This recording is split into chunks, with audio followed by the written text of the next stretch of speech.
palavra de cientista de hoje pertence a António da Silva, o representante nacional da direção do consórcio Euclides, membro de vários grupos de trabalho deste consórcio e também o ponto de contacto nacional da missão junto da Agência Nacional Portugal Space. Suponho que disse bem estas referências, António. Sim. Eu tenho esta designação, suponho que é a designação internacional entre Euclide e a tradução portuguesa para Euclides, certo? Do ponto de vista internacional, a missão chama-se Euclide e Sim. o consórcio chama-se Euclide. E, portanto, nós, os membros da missão, mesmo em Portugal, utilizamos a palavra Euclide. Mas, naturalmente, esta missão foi, planeada para mapear a geometria do universo, etc. E, portanto, tem uma ligação direta, foi nomeada no seguimento do nome do filósofo e cientista da época, Euclides, e, portanto, nós naturalmente aceitamos os dois termos, pode-se dizer Euclides e muito bem. Ou também Euclide. Eu tenho tendência a dizer Euclide. Euclide, exato, eu percebo que sim. Entretanto, só para situar um pouco também, fazer um bocadinho da história desta nossa participação e da missão portuguesa que integra este consórcio. Portugal está desde o início da missão neste consórcio, entrou mais tarde. Qual é a história da nossa participação? Olha, realmente a história da nossa participação é longa e é um processo que por si só é uma história que tem vários capítulos. Portanto, Portugal entrou oficialmente no consórcio Euclide em 2012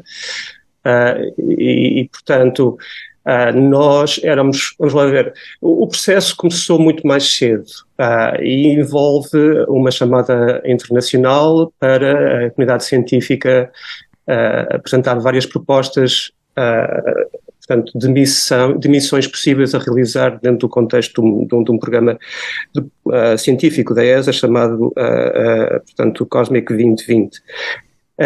Nós, nessa fase, e em particular eu sou dos mais velhos aqui, portanto, estou desde o princípio da nossa tentativa de entrarmos no consórcio. Eu comecei com isto em 2007 e a primeira fase foi justamente tentar encontrar na comunidade científica nacional pessoas interessadas em encontrarmos, portanto, uma contribuição que Portugal pudesse fazer para o consórcio. Nessa altura nem se chamava Euclide, portanto, só em 2011 é que a missão teve esse nome. Portanto, nós fomos identificando, primeiro fomos mobilizando a comunidade científica nacional, portanto, apresentando o nosso interesse da comunidade em fazer parte desta proposta.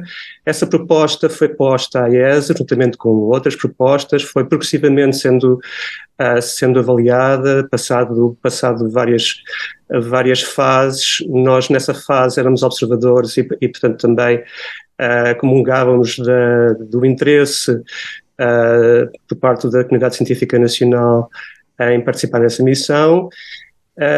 Progressivamente deu-se então o ponto em que realmente conseguimos convencer portanto, o poder decisório na questão formal da entrada de Portugal na missão. Foi primeiro como convencer institutos, depois os institutos ganhamos momento, portanto tivemos nessa altura, não havia Portugal Space, havia a FCT, nós convencemos a FCT que a comunidade portuguesa tinha um interesse significativo nesta missão, explicámos o que é que nós podíamos fazer, fomos progressivamente tendo cartas de apoio, até que formalizamos a entrada no janeiro de 2012, identificando uma contribuição portuguesa para a missão.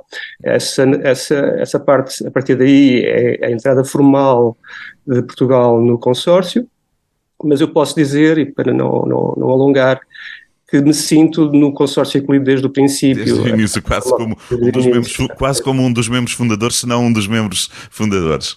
Sim, tecnicamente não sou fundador, porque na altura em que a missão, portanto, entrou na fase de definição, portanto, Portugal entrou nessa altura, portanto, e E, portanto, o consórcio, a missão Euclide já tinha esse nome um pouco antes, mas do ponto de vista formal foi só a partir do dia 1 de janeiro de 2000. Muito bem. O pretexto mais imediato para estarmos aqui a conversar tem a ver com as imagens que foram divulgadas no início deste mês de novembro. Suponho que para todos os elementos da missão foi assim um dia muito interessante, muito estimulante. Estas primeiras imagens a cores da missão espacial Euclide, as primeiras imagens nítidas, profundas, obtidas numa área muito extensa do céu. Portanto, esta é uma primeira janela, mas uma janela pequenina que se abre, não é, António da Silva, para aquilo que a missão Euclide se propõe a fazer. O que é que distingue estas imagens, porque já lá, daqui a pouco teremos que falar do James Webb, o que é que distingue estas imagens, que avanço, que passa em frente, digamos assim, é este que é dado com a apresentação destas primeiras imagens, que serão apenas um pormenor de um catálogo muito maior que se quer. Ou seja, o que é que o Euclide vai ver que não vimos até agora? E agora vou ficar aqui, poderia ficar aqui quase meia hora a ouvir o António da Silva. Mas pronto. Sim, realmente há muito para dizer. Há muito para dizer. Sim. Logo um primeiro aspecto do ponto de vista mais pessoal é que para mim é de uma enorme satisfação ver um projeto sair do papel e portanto, tornar-se realidade, voar e ter esta qualidade de imagem e mostrar que estamos no bom caminho para fazer uma excelente ciência. Exato. É um bocadinho como acontece com os outros telescópios. Há um grande trabalho, mas aquele primeiro momento, aquela primeira imagem é sempre o momento mais decisivo. É um bocadinho a prova dos 9, simplificando as coisas, não é? Completamente, e aqui estas imagens servem essencialmente para demonstrar que tudo aquilo que nós projetamos está a funcionar, e está a funcionar até um pouco, em alguns aspectos, acima das expectativas. Nós planeamos, portanto, a missão Euclide tem 2 parceiros, na parte é um consórcio de países e tem a ESA como instituição que fornece o telescópio, operações, etc.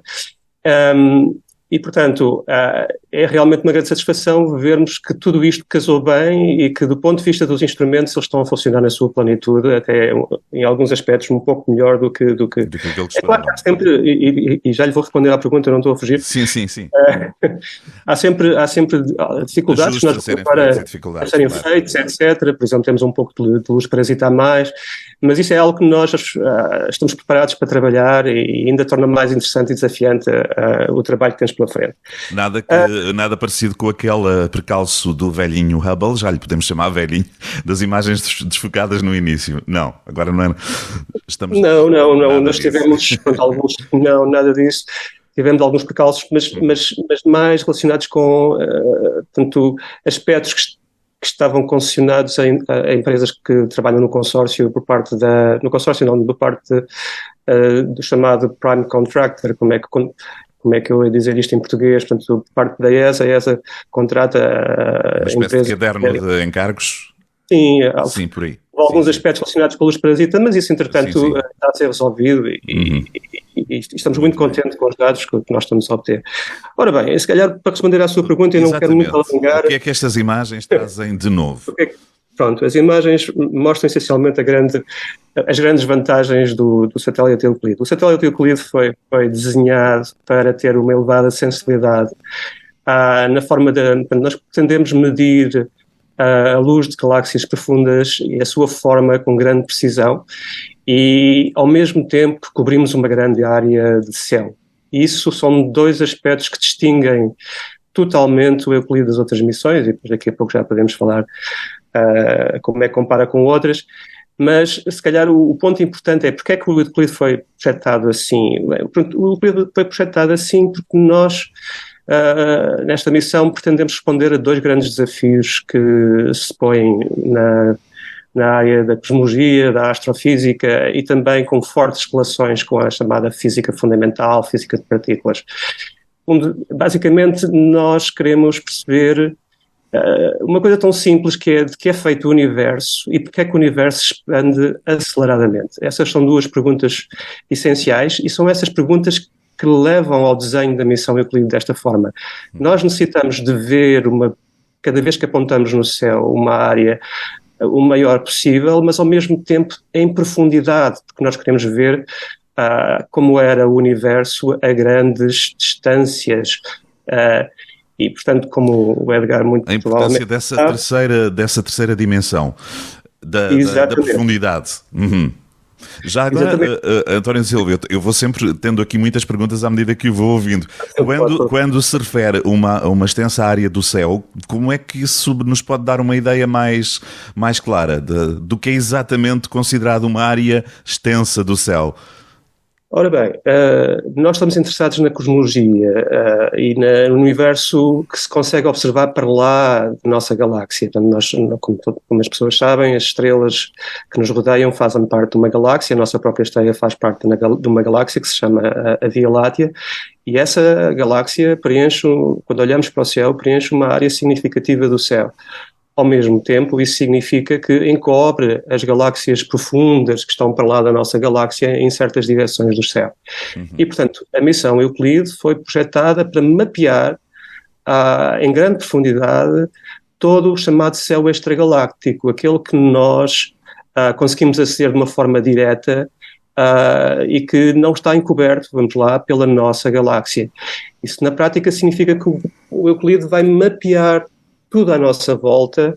Nós às vezes brincamos, dizemos que o Euclide vai mapear a posição de todas as galáxias em grande profundidade neste céu extragaláctico. É um pouco como os carros que passa publicidade do Google, que andam periodicamente a varrer as nossas ruas e a mapear as estrelas. Nós vamos fazer uma espécie de Google Maps das galáxias no universo. Uma espécie de retrato a 360 graus, acrescentando aqui a profundidade. A profundidade, exatamente. Portanto, agora, quando nós usamos o satélite Euclide para apontar numa determinada direção, naturalmente o satélite tem um campo de visão, ou seja, claro, nós temos quando tiramos uma fotografia, vemos apenas um quadrado ou um retângulo na fotografia. E esse retângulo, esse quadrado, na realidade é mais quadrado, é uma área que tem mais ou menos cerca de meio grau quadrado. Ora, o céu tem cerca de 42, 43 mil graus quadrados. E, portanto, nós precisamos de fazer portanto, apontar as nossas câmaras, na verdade são dois detectores, portanto temos várias câmaras, e, portanto, nós temos de apontar em múltiplas direções do céu, para mapear toda essa área extragaláctica que nós podemos aceder com facilidade. E essa área são cerca de 15 mil graus quadrados ao longo dos 6 anos de observação. Isso permite-nos, então, realmente fazer o mapeamento de todas as galáxias à nossa volta. E, portanto, não sei se quer que eu refira algo. Mas esse mapeamento o Euclide está a fazer isso, já está a fazer isso com relativa rapidez para esse mapeamento do céu. Eu tenho aqui uma nota de referência, 6 anos de duração da missão. Esta é a duração prevista para esse mapeamento estar o mais completo possível, ou já tem, ou esse mapeamento pode ser até muito mais rápido e depois haverá uma segunda fase de análise das imagens obtidas? Quanto tempo, no fundo, é que vocês levam a mapear o céu?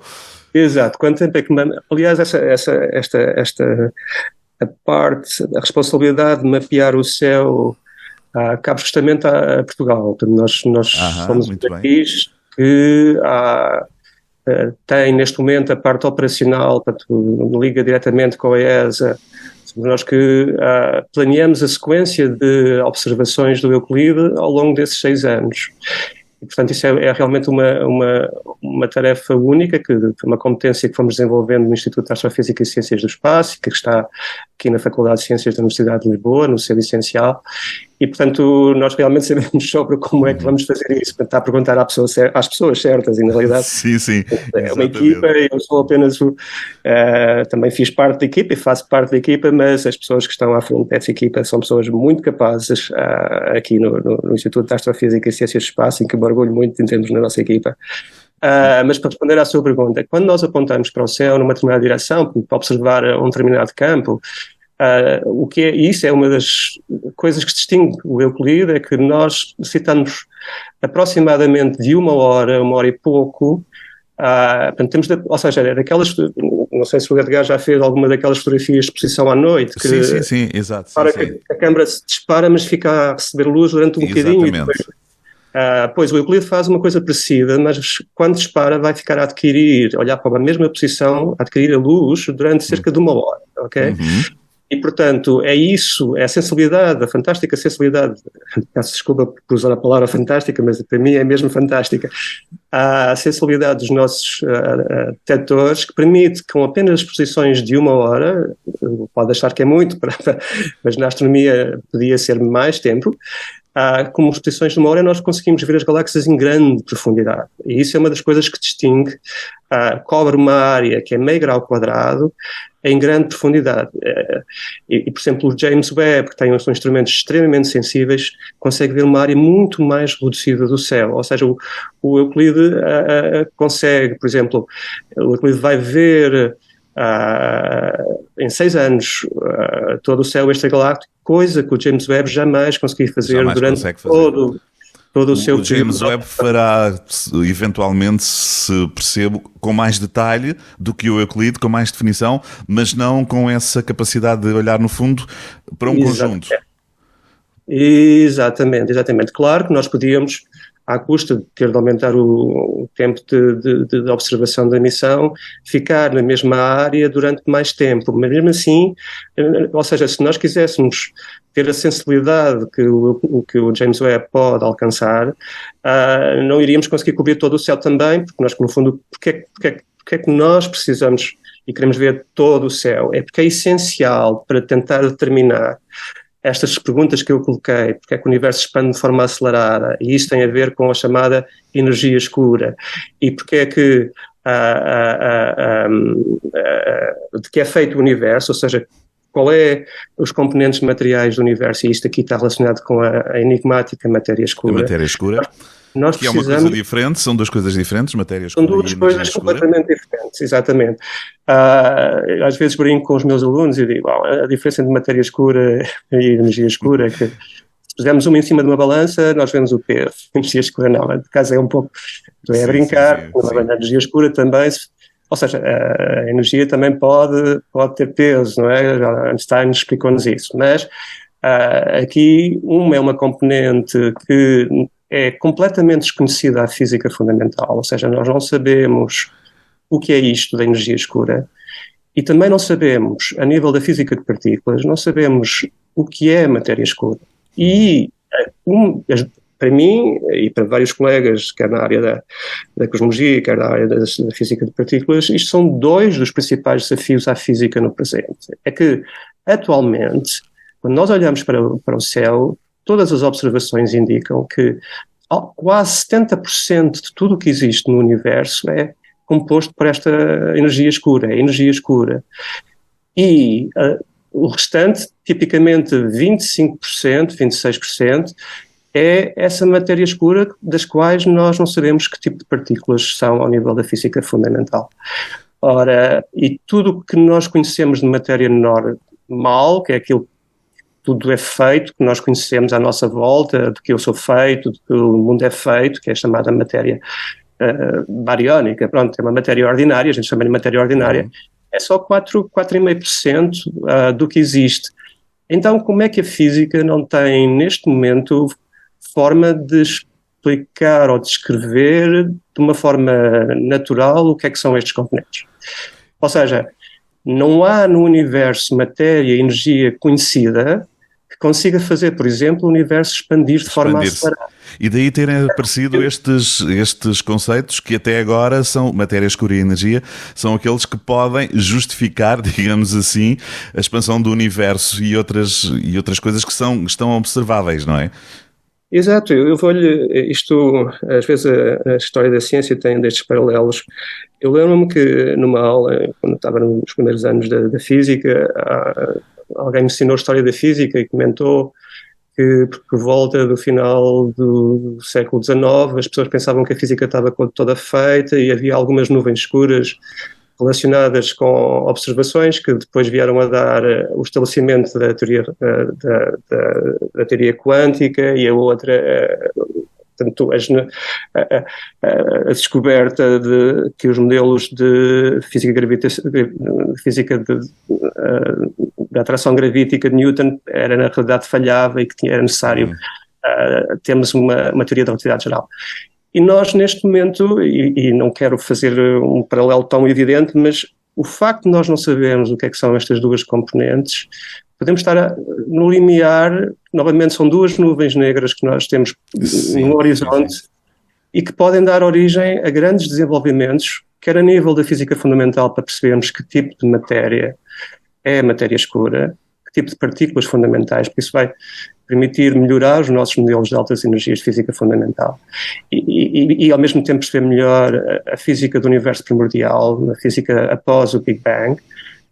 E por outro lado, como não há nada conhecido que consiga expandir o universo de forma acelerada. Eu quero só fazer aqui uma nota.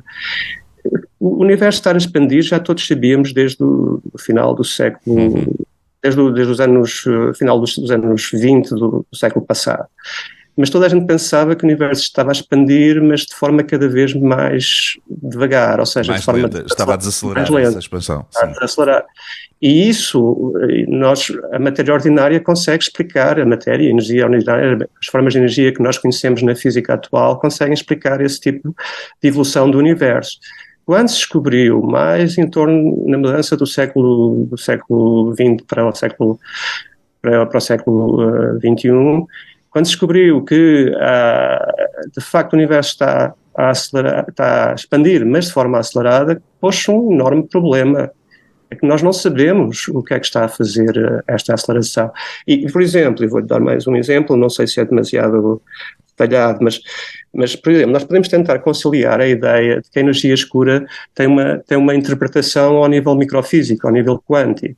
É que a nossa física fundamental, quando tenta interpretar, do ponto de vista teórico, o que é a energia escura, nós podemos fazer contas que se aplicam noutras áreas da física e o que acontece é que a densidade de energia que nós devemos ter para esta componente são cerca de 120 ordens de grandeza diferentes daquelas que aparentemente o universo revela.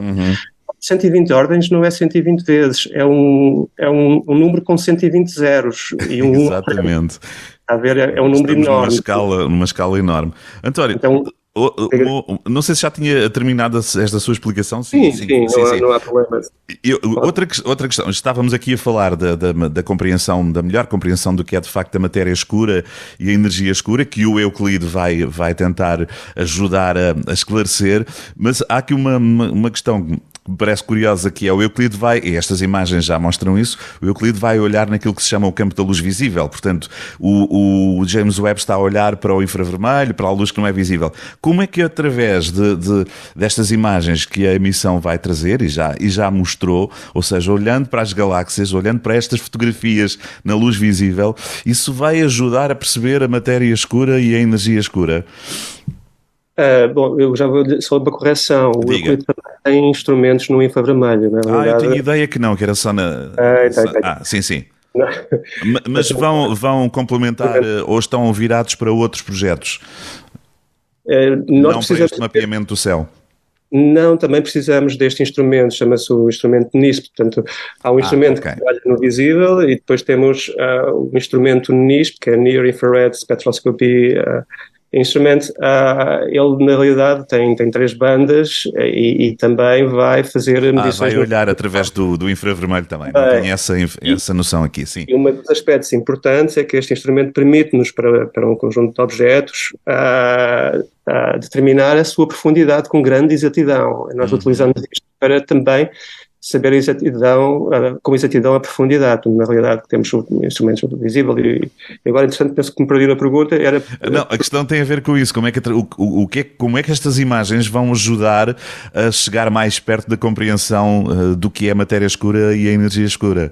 Exato. Olha, então, pronto, estas imagens que nós temos neste momento são imagens que são representativas das várias áreas da ciência Então, nós fizemos 5 imagens nesta primeiros publicação de resultados, que são indicativos das diferentes ciências que nós vamos... Já vou responder à sua pergunta, mas já agora aproveito. Sim.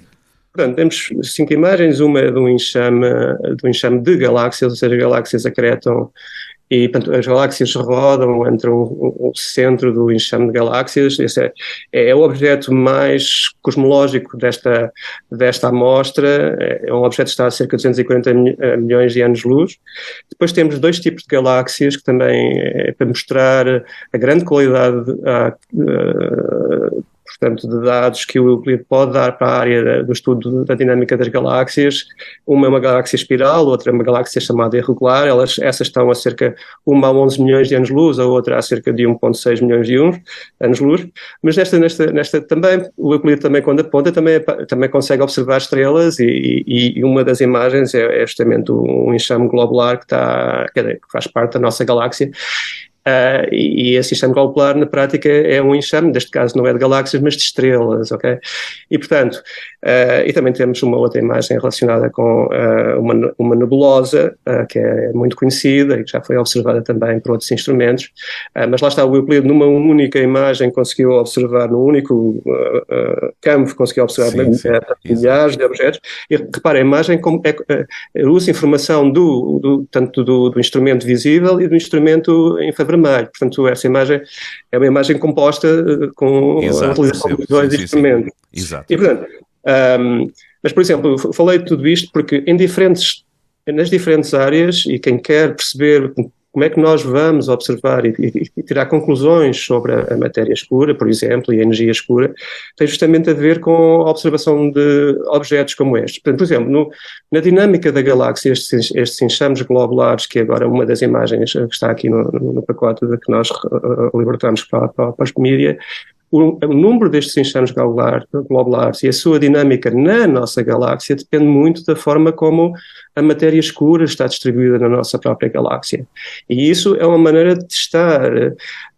Olhando para a dinâmica destes objetos, nós podemos retirar informação muito importante a nível local de como é que a matéria escura, qual é que é o tipo de matéria escura, se ela pode interagir com ela própria ou se tem alguma interação a nível com qualquer outro campo, como por exemplo o campo de radiação, ou mesmo com a luz. Portanto, aliás, foi a mesma coisa, peço desculpa. Portanto, a simples análise da dinâmica de enxames globulares na galáxia, ela própria revela a matéria escura. Mas essas são uma sonda indireta. A principal sonda para perceber, por exemplo, porque é que o universo tem aparentemente uma componente tão elevada de matéria escura é através do chamado efeito de eventos gravitacionais. Uhum. E como é que isso funciona? O Euclide, como tem uma capacidade de observar com grande detalhe não só a galáxia, mas a sua forma, nós podemos, olhando para a forma das galáxias, perceber se elas sofreram um efeito de lente gravitacional ou não. E neste caso,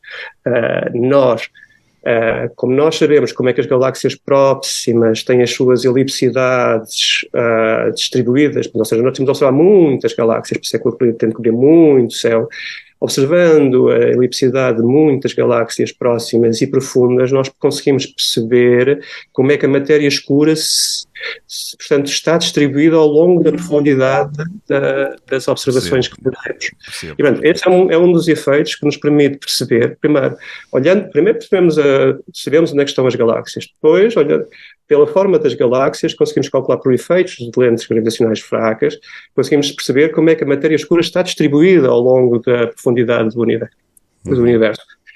E isso restringe muito, ou seja, limita muito a liberdade que ainda existe a nível da física fundamental para as propriedades das partículas que podem levar à evolução do universo dessa forma. No que toca à energia escura, tem a ver com a chamada taxa de crescimento das estruturas e tem a ver com a forma como as galáxias se aglomeram, não só nos enxames de galáxias, mas como é que os enxames de galáxias estão relacionados entre si, como é que se formam os filamentos no universo. Ora, é essa formação de estrutura que nos dá a informação sobre como a energia escura influencia tanto a evolução do universo. Já, acho que ficou bem claro como estas imagens do Euclide não são apenas uma imagem aparentemente esteticamente muito bonita, tem uma quantidade de informação enorme que é possível extrair delas e que vai ser o trabalho de muitas equipas de investigadores para os próximos anos da missão. Os primeiros resultados, tanto quanto tem aqui, esta foi apenas uma pequena amostra, foi uma espécie de cartão de apresentação muito simples ainda, não é? Da missão Euclide. Os primeiros resultados estão previstos para 2025, não é? Se tem aqui a data certa. Sim. Sim, portanto, provavelmente em janeiro de 2026, portanto, sim. Porque nós vamos começar a fazer o varrimento, portanto, sequencial do céu, para cobrir os tais, todo o céu extragaláctico. Em princípio, essa parte das observações começa em janeiro de 2024 e daí 2 anos depois daí teremos a primeira como é que se diz em português, libertação de dados, não é? É assim, sim. Nós estamos habituados a utilizar os termos técnicos e depois... Claro, eu percebo isso. É a linguagem internacional da ciência muito apoiada no inglês. Portanto, 2026 serão os primeiros resultados já aí. Em janeiro. Até lá. O que não implica, imagino eu, que à medida que estas imagens vão chegando, elas possam ser até, não são apenas momentos de afinação do projeto, poderão já trazer informações cientificamente importantes, não é? Até lá. Claro. Exatamente. Aliás, o que nós estamos a fazer desde o lançamento é justamente a conhecer bem os nossos detectores, os seus, corrigir efeitos de luz excessiva, etc., para podermos entrar nessa fase, vamos lá, de operações de pesquisa, chamada pesquisa nominal do Euclide. E, portanto, sim, mas a missão Euclide é uma missão com consórcio com período proprietário, ou seja, durante o período proprietário, as equipas do consórcio, na qual se insere uma equipa portuguesa à volta de 30 pessoas em Portugal, têm acesso privilegiado aos dados e, portanto, agora há imenso trabalho para fazer e para ter tudo pronto para daqui a 2 anos e olha, o tempo é muito pouco, porque a quantidade de informação é grande, há muitos efeitos nos dados que é preciso tratar, porque muitos deles são artefactos, etc. E, portanto, eu costumo dizer, e já que estamos a chegar ao fim, agora é a altura de chamar a nós mais investigadores, todas as pessoas em Portugal, pelo facto de nós termos uma posição portanto, oficial, portanto, suportada pela Agência Espacial Portuguesa, que muito nos tem ajudado nesta fase da missão. É a altura de chamar e convocar todas as pessoas que queiram vir a trabalhar no Euclide, quer sejam de astrofísica, quer sejam de cosmologia, quer sejam de física de partículas ou de altas energias, porque esta missão está intimamente relacionada com a física pós-Big Bang, e chamar mais alunos. Nós temos envolvido vários alunos de doutoramento e mesmo de mestrado em vários aspectos da missão Euclide e outros investigadores, portanto, é uma missão nacional. Exatamente, chamá-los para apresentarem projetos, ideias, juntarem-se à missão. O que quer dizer que não vamos ter da ciência. E da ciência, claro. O que não vamos esperar para 2026 para ter outras notícias, portanto até lá a missão vai trazer com certeza muita informação ao longo deste tempo todo. Sim. António da Silva, obrigado, continuação de bom trabalho, de fascinante trabalho. Muito obrigado, Muito obrigado.